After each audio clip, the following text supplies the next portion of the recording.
Hi friends, welcome to my channel G3 vlogs. ఈరోజైతే మనం mutton కర్రీని ఎలా చేసుకోవాలో సింపుల్ వేలో చూసేసుకుందాం. ఇదైతే చాలా ఈజీగా అయిపోతుంది. బ్యాచిలర్స్ కూడా ఇంట్లో ఉన్న సామాన్లతోనే ఈజీగా చేసేసుకోవచ్చు, పెద్ద హడావిడి లేకుండా. చూస్తున్నారు కదా, 750 గ్రామ్స్ ఆఫ్ మటన్ తీసుకున్నాను. ఆనియన్, సాల్ట్, పసుపు, ఉప్పు, కారం, కొత్తిమీర అండ్ మసాలా దినుసులకి అయితే చాలా తక్కువ తీసుకున్నాను. చూడండి, బిర్యానీ ఆకు, దాల్చిన చెక్క, అనాస పువ్వు, మరాఠీ మొగ్గ అండ్ ఇలాచీ దంచి పెట్టుకున్నాను. ఒక 3 ఇలాచీ తీసుకున్నాను.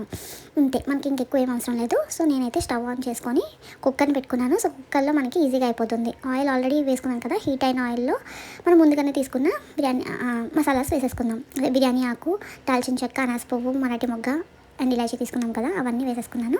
ఒకసారి మంచిగా కలబెట్టుకొని కొంచెం గోల్డెన్ బ్రౌన్ కలర్కి వచ్చేసరికి మంచి స్మెల్ వస్తుంది. ఎక్కువ మాడనివ్వకండి. సో ఈ కలర్కి వచ్చిన తర్వాత మనం ముందుగానే కట్ చేసి పెట్టుకున్న ఆనియన్స్ని అయితే వేసేసుకుందాం. ఆనియన్స్ని ఒకసారి కలబెట్టండి. సో ఆనియన్స్ కొంచెం మనకి గోల్డెన్ రెడ్ కలర్ వచ్చేసరికి మటన్ని కూడా వేసేసుకొని మంచిగా మిక్స్ చేసుకున్నాను. ఆ మటన్ కూడా కొంచెం మిక్స్ అయిన తర్వాత ఒక 2 సెకండ్స్లో నేనైతే పసుపు, కారం, నేనైతే ఒక 2 స్పూన్స్ ఆఫ్ కారం వేసాను. 750 గ్రామ్స్కి మేము కొంచెం కారం తక్కువ తింటాము, సమ్మర్ కూడా కదా. మీరు మీ రుచికి అనుసారంగా వేసుకోండి. సాల్ట్ కూడా యాడ్ చేసేసుకొని ఒకసారి సాల్ట్ కూడా వేస్తే అంతా ఒకసారి మంచిగా మిక్స్ చేసుకొని మనమైతే లిడ్ని క్లోజ్ చేసేసుకుందాం. ఇక్కడ లిడ్ అంటే డైరెక్ట్గా నేను విజిల్తో పాటు లిడ్ అయితే క్లోజ్ చేయట్లేదు, జస్ట్ లిడ్ క్లోజ్ చేసి విజిల్ తీసేస్తున్నాను. సో మనకి ఇక్కడ కొంచెంసేపు అట్లా ఉంచితే వాటర్ అనేది బయటకు వస్తుందన్నమాట. ఆ వాటర్ ఒక 5-10 మినిట్స్ అయితే ఉంచాలి. నేనైతే 10 మినిట్స్ అయితే ఉంచాను. 10 మినిట్స్ తర్వాత మనం అక్కడ అల్లం వెల్లుల్లి పేస్ట్ని యాడ్ చేసుకుందాం. మనం ముందుగానే అల్లం వెల్లుల్లి పేస్ట్ వేసేస్తే అది మనకి అడుగంటేస్తుంది. సో నేను తీసేసరికి చూసారు కదా, మనకైతే ఇంత అయితే వాటర్ అయితే ఉంది. సో మనకి ఈ మాత్రం వాటర్ ఉన్నప్పుడు కొంచెం మిడిల్లో స్పేస్ చేసుకొని అక్కడ నేను అల్లం వెల్లుల్లి పేస్ట్ని యాడ్ చేసేస్తాను.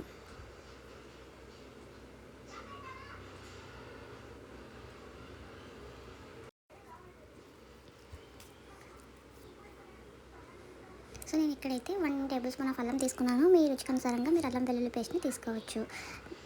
మనం స్టార్టింగే ముందు చెప్పినట్టు అల్లం వెల్లుల్లి పేస్ట్ మనం ఆయిల్లోనే వేసేస్తే మనకి ఖచ్చితంగా అడుగంటేస్తుంది. సో మనం కొంచెం సేపు ఇది ఉడకబెట్టిన తర్వాత మిడిల్లో కొంచెం స్పేస్ చేసుకొని అల్లం వెల్లుల్లి పేస్ట్ పెట్టి మళ్ళీ నేను సేమ్ లిడ్ని క్లోజ్ చేసేస్తున్నాను. అగైన్ నేను ఇక్కడ విజిల్ కానీ బెల్ట్ కానీ వేయలేదు. మళ్ళీ ఇక్కడ మనకు కొంచెం వాటర్ ఉంది కదా, ఆ వాటర్ కూడా ఎవాపరేట్ అయ్యే వరకు జస్ట్ మళ్ళీ అగైన్ ఒక 5 మినిట్స్ నుంచి తీసేస్తున్నాను. ఒక 5 మినిట్స్ అయిపోయింది. మనం లిడ్ తీసి చూద్దాం. చూసారు కదా, మనకైతే వాటర్ దగ్గరికి అయిపోయింది. ఒకసారి కలిపెట్టుకొని చూద్దాం ఎంత వాటర్ ఉందని చెప్పి. సో ఇలా అయితే మనకి మంచిగా మసాలాలు మన మటన్కి పడుతుందన్నమాట. సో మనకి మసాలా దగ్గరికి అయిపోయింది కదా, ఈ టైంలో మనం ఎంత గ్రేవీ కన్సిస్టెన్సీ కావాలో దానికి అనుసారంగా మనం కొంచెం వాటర్ వేసుకోవాలి. నేనైతే ఇక్కడ 1/2 గ్లాస్ ఆఫ్ వాటర్ పోసాను. మేమైతే ఎక్కువ గ్రేవీ ఉంచాలని అనుకోవట్లేదు. సో 1/2 గ్లాస్ ఆఫ్ వాటర్ పోసాను. సో అన్నీ మన మసాలా దినుసులు అన్నీ వేసేసాం కాబట్టి లాస్ట్లో మనం మీట్ మసాలా అంటే మటన్ మసాలా ఎవరెస్ట్ తీసుకొని నేను కొంచెం అయితే వేస్తున్నాను. ఇక్కడైతే కొలతలు ఏం తీసుకోలేదు, జస్ట్ నాకు రుచికి అనుసారంగా వేసేస్తున్నాను. లైక్ 1-2 టేబుల్ స్పూన్స్ దాకా వేసుకోవచ్చు. ఇది వేసుకున్న తర్వాత మనం మంచిగా ఒకసారి మిక్స్ చేసేసుకొని ఇప్పుడైతే మనం బెల్ట్ అండ్ విజిల్తో పాటు కుక్కర్ని పెట్టేసుకుందాం. అండ్ ఇక్కడ మేము తీసుకున్న 750 గ్రామ్స్ ఆఫ్ మటన్ కొంచెం లేతది కాబట్టి 12 విజిల్స్ అయితే ఇస్తున్నాను. కొంచెం గట్టిది అయితే 15 or 16 విజిల్స్ దాకా కూడా ఇవ్వచ్చు. సో చూసారు కదా, సో ఫైనల్గా అయితే కొంచెం కొత్తిమీర వేసేసుకొని లిడ్ని మూసేస్తాను అనమాట. ఇక్కడ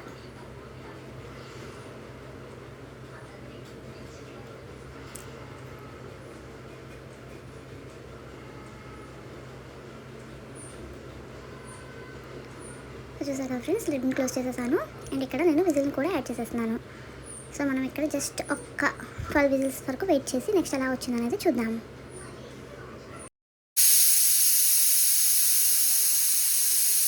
సో మనకి 12 విజిల్స్ అయితే అయిపోయినాయి. ఇప్పుడైతే విజిల్ ఓపెన్ చేసి చూద్దాం. చూసారు కదా, విజిల్ అయిపోయిన తర్వాత నేను ఓపెన్ చేస్తున్నాను. మనకి ఎంత గ్రేవీ కన్సిస్టెన్సీ ఉందో చూద్దాం. చూసారు కదా, ఈ మాత్రం థిక్ గ్రేవీ కొంచెం అయితే మాకు సరిపోతుంది. మా ఇంట్లో మేము ఎక్కువ గ్రేవీ అనేది తినాం కాబట్టి.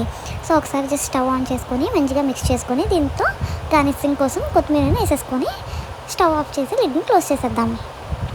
ఇక్కడ మీరు కావాలంటే ఉప్పు కారం ఒకసారి టేస్ట్ చేసుకోవచ్చు. ఒకవేళ ఏమైనా సరిపోకపోతే కొంచెం మీ టేస్ట్ అనుసారంగా యాడ్ చేసుకోండి. నాకైతే ఇక్కడ ఉప్పు కారం అంతా పర్ఫెక్ట్గా సరిపోయినాయి. సో నేను జస్ట్ కొంచెం కొత్తిమీర వేసుకొని లిడ్ని క్లోజ్ చేసేస్తున్నాను.